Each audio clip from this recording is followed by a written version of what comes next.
नमस्कार, मैं हूं प्रज्ञा मिश्रा और आप देख रहे हैं उल्टा चश्मा यूसी। रिपोर्ट्स कह रहे हैं कि अब तक 22 किसान बॉर्डर पर आंदोलन करते करते मर गए। बंगाल में सौरभ गांगुली जी की तबीयत खराब होती है तो पूरी सरकार ट्वीट करने लग जाती है। करना भी चाहिए, लेकिन 22 किसानों की मौत पर सरकार की जुबानों पर ताले लगे हैं। यह है किसानों के लिए सरकार का दोहरा चरित्र। खैर, आज मैं आपसे बात करूंगी कि सरकार कृषि कानून वापस क्यों नहीं लेना चाह रही है, उसकी मजबूरी क्या है।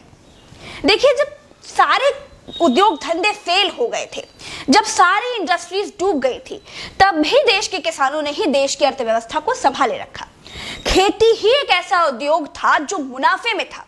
अब सारे कॉर्पोरेट की गिद्ध नजर किसानों पर है, खेती पर है, फसल पर है, किसानों की जमीन पर है।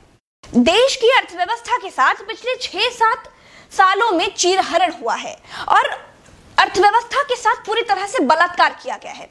और अपने इस इकोनॉमिक्स कोलैप्स को छुपाने के लिए किसानों को कॉर्पोरेट्स की झोली में अब फेंका जा रहा है। भारतवर्ष गर्दन तक कर्ज से डूबा हुआ है।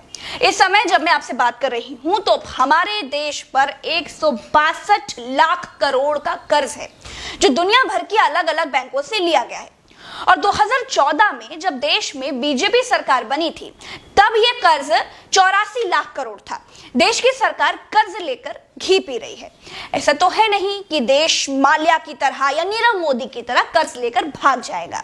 कर्ज तो चुकाना ही है, लेकिन हमारी जीडीपी तो डूब चुकी है। इंडस्ट्रीज का बुरा हाल है, कंपनियां बंद होने की कगार पर आ गई हैं।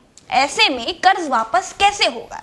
जो सामने दिखाई देता है तो मुनाफे वाला एक ही रास्ता बचा है और वो है खेती, जिसमें कॉर्पोरेट को 200% तक मुनाफे की गारंटी है और कॉर्पोरेट को हर हाल में वो चाहिए ही चाहिए।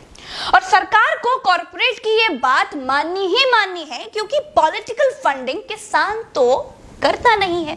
किसान सिर्फ वोट देता है, फंड तो कॉर्पोरेट से आता है। तो अब अगर आप कृषि कानून की जगह पर कॉर्पोरेट कानून कहें तो बात ज्यादा क्लियर समझ में आएगी। सरकार ने अपने कानून में कहा है कि किसान भंडारण कर सकता है। अब आप होनोलुलु की सरकार तो है नहीं कि आपको ये मालूम ही नहीं है कि जिस किसान को आप जिंदा रखने के लिए 6000 की खैरात दे रहे हैं, वो भंडारण करेगा कैसे। या 6000 में किसान ने अगर अपने गोदाम बनवा लिए हो तो उसकी जानकारी मुझे नहीं है इस वक्त पर। आपको अच्छी तरह से मालूम है कि देश का 95% किसान भंडारण नहीं कर सकता, तो फिर भंडारण करेगा कौन? 5 रुपए का भुट्टा 35 रुपए में बेचेगा कौन? फ्री की धनिया 50 रुपए में देगा कौन? वही आपका कॉर्पोरेट, जिसको हर हाल में इस देश को मुनाफे वाला किसान चाहिए ही चाहिए। देश में खेती से जुड़ी अर्थव्यवस्था को अगर अलग कर दिया जाए तो देश की जीडीपी 50% और गिर जाएगी। बेरोजगारी जो अभी 9% है, वो 35% पर पहुंच जाएगी। सरकार खेती को उन लोगों के हवाले कर देना चाहती है जो सब के सब फेल हो चुके हैं। अर्थव्यवस्था को मजबूत करने का इस वक्त पर सरकार के पास किसी तरह का कोई रोड मैप है ही नहीं।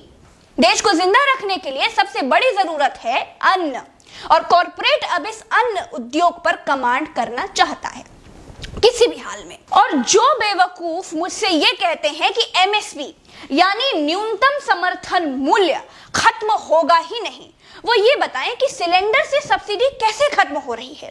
वो ये बताएं कि एयर इंडिया कैसे खत्म हो रहा है। जो ये कहते हैं कि मंडियां खत्म नहीं होगी, वो ये बताएं कि जियो के आगे बीएसएनएल कैसे खत्म हो रहा है। क्या आप भरोसा दिला सकते हैं कि किसान कॉर्पोरेट की हाथ का कठपुतली नहीं बन जाएगा? जो लोग पैसे से पैसा बनाते हैं, जिन लोगों को किसानों की मौतों से कोई मतलब ही नहीं है, जो लोग पैकिंग करके 5 का भुट्टा 35 में बेशर्मी से बेचते हैं, वो किसानों को पैरों की जूती नहीं बनाएंगी, इसकी क्या गारंटी है? और जो लोग आज मौन हैं, जो लोग आज ठेले से फ्री की धनिया खरीद कर मिर्ची भरकर चल देते हैं, वो ये जान लें कि यह कानून महंगाई की गारंटी है।